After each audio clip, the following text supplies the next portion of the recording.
C'est une habitude qui est devenue constante. Chaque fois que je suis ici, je viens visiter mes plantations. Je suis d'une famille d'agriculteurs. J'ai voulu continuer les traditions familiales et depuis une douzaine d'années, j'ai créé cette plantation et je la visite régulièrement.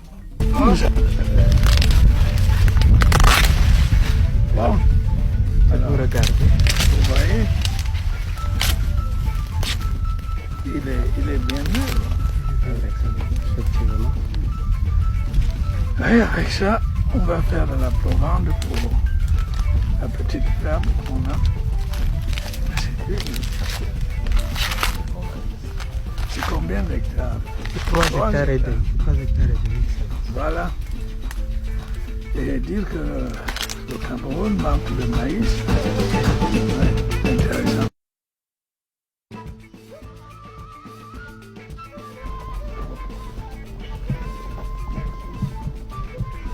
Ah, ça, c'est Voilà. Alors quel est le rendement escompté? Excellence, la dernière fois, on était à 60 tonnes. Alors, 60 tonnes, on a atteint 60 tonnes ici. J'espère que ce sera encore la même chose. Souhaitons-le. Et puis, les amandas se vendent bien, aussi bien à l'étranger qu'ici. Mais je n'ai jamais touché un franc de ça. Moi, si les haricots verts pouvaient prendre en zone forestière, eh bien, le résultat semble concluant. Oui. Malgré l'attaque de ces chenilles-là, moi, j'ai déjà mangé de ces haricots verts. Je demande qu'on vous en prépare pour ce midi. Vous manquerez de nouvelles. En tout cas, le Cameroun produit parmi les meilleurs haricots verts du monde. Et puis, maintenant, en hiver en Europe, ils ont besoin de ça.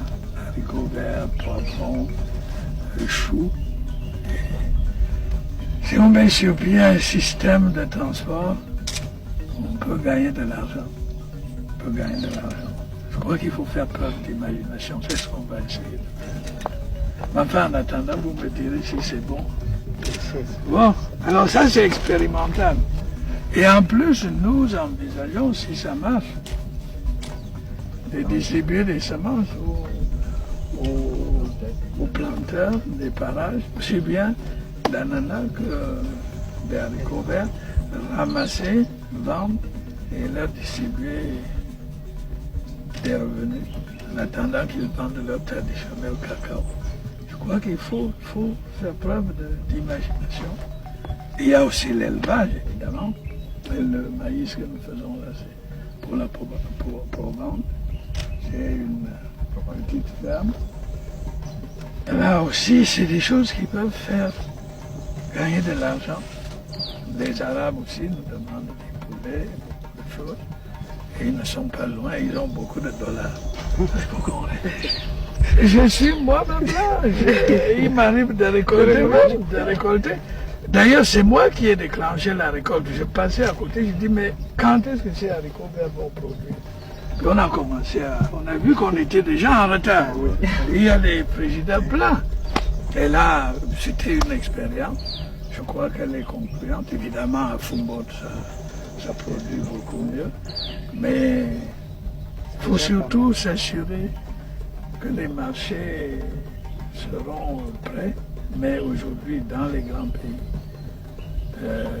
la Grande-Bretagne, l'Allemagne, l'Italie, et c'est l'hiver.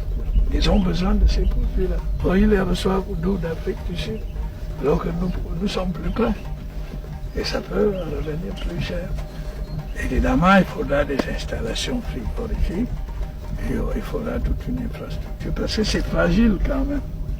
Et puis il n'y a pas que l'étranger, nous-mêmes, nous consommons.